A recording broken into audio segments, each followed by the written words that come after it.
Hi, within this class we will present the loop pipelining optimization, which is essential for achieving highly efficient usage of the FPGA hardware resources. Let's come back to our vector sum example once more. And in particular, let's focus on the loop performing the actual vector sum. As we have seen in the previous lesson, this naive implementation of the loop requires 10,240 cycles to complete. Each iteration is performed in 10 cycles, and we have a total of 1,024 iterations.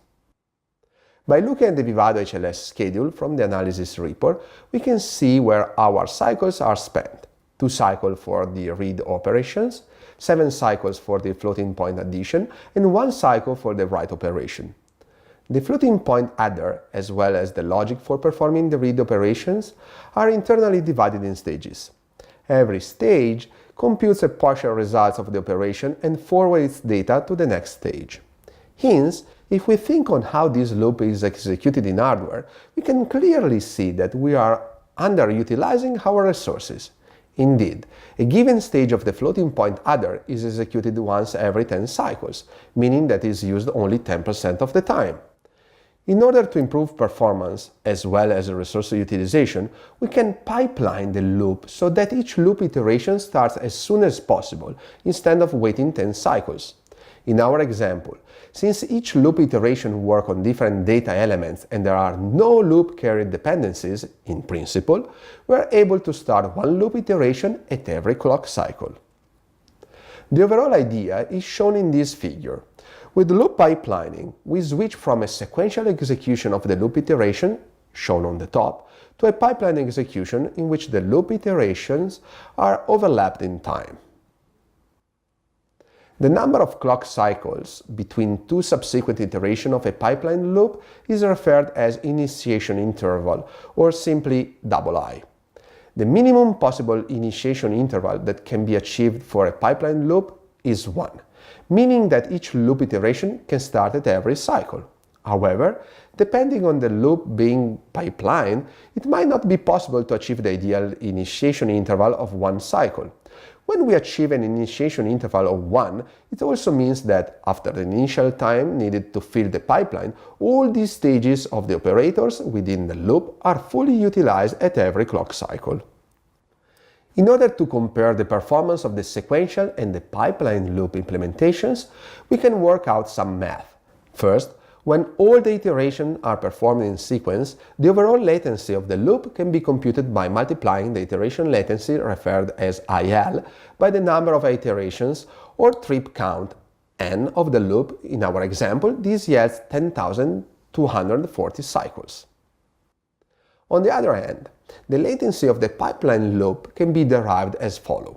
We need initiation interval times n-1 cycle to start the first n-1 loop iterations, plus the time needed to complete the last iteration that takes 10 cycles, which is the iteration latency of the loop. Overall, this yields a loop latency of 1033 cycles, which is about 10x better than the original loop latency.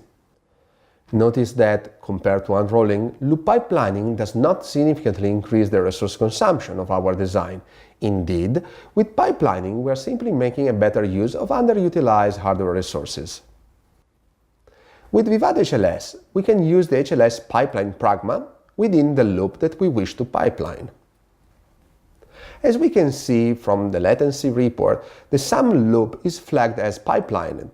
It achieves an initiation interval of 1 clock cycle with an iteration latency of 10 cycles. Overall, the loop latency reported by Vivado HLS is 1032 cycles.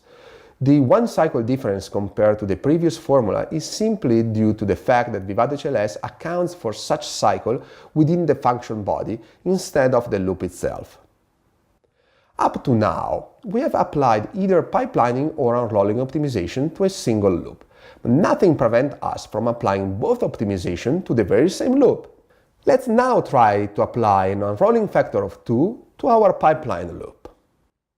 As we can see from the latency report, by applying both optimization, we managed to further optimize our loop and reduce its latency from 1032 cycles to 520 cycles.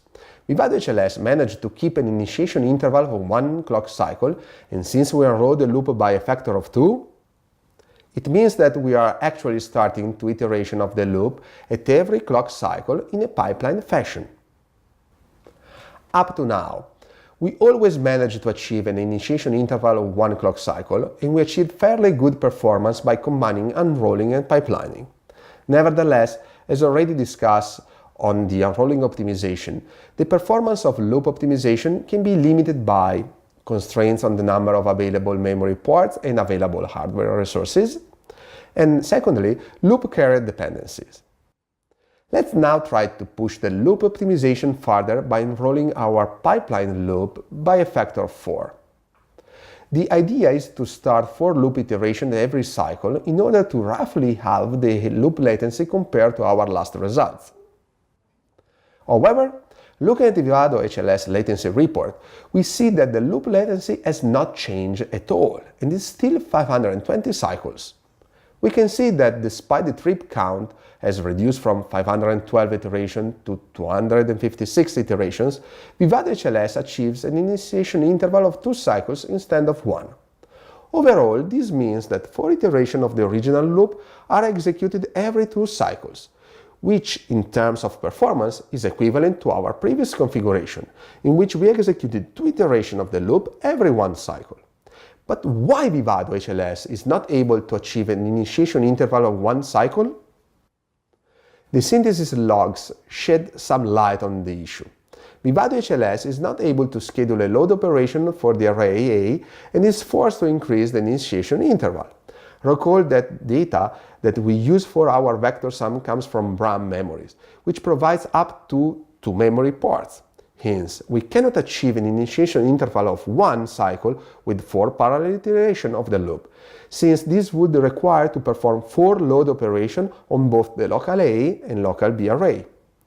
With the optimization discussed so far, we cannot do better than starting 2 iterations in parallel at every cycle, since we are limited by the number of memory ports for our local arrays. We will overcome this limitation when discussing the array partitioning optimization. Nevertheless, it's worth mentioning that our initial unoptimized implementation of the sum loop required more than 10,000 cycles, and we now reduce it to 520 cycles. This represents approximately a 20x latency improvement. We have seen how memory ports restriction reduce the available parallelism that can be exploited by loop pipelining. However, another potential issue is represented by loop carrier dependencies. Let's consider again our scalar product example. In this code, we have a loop carrier dependency due to the accumulation on the product variable. This aspect is better shown within the annotated analysis report. The loop carrier dependency path consists in the fadd and mux operations within the loop. Indeed, the fadd result is given to the mux, which provides the results to the fadd and the next loop iteration. Overall, the unoptimized loop implementation executes 1024 iterations, and each iteration requires 13 cycles. Let's now try to optimize this loop by applying the loop pipelining optimization. What is the actual initiation interval that you would expect to achieve? Vivado HLS manages to start an iteration of the loop every 7 cycles. The reason for this is that in order to start a new iteration of the loop, we need to have computed the sum from the previous iteration. Since in our settings a floating point addition requires 7 cycles, the best we can do is to start 1 iteration of the loop every 7 cycles. Notice that the Vivado HLS is also able to include within the 7 cycles the logic needed by the mux operation, which is part of the loop carrier dependency path. Despite we did not achieve an initial interval of 1, we can see that by applying pipelining, we reduce the loop latency from 13,312 cycles to 7,173 cycles, almost a 2x improvement. The performance improvement comes from the fact that we can start a loop iteration every 7 cycles instead of 13.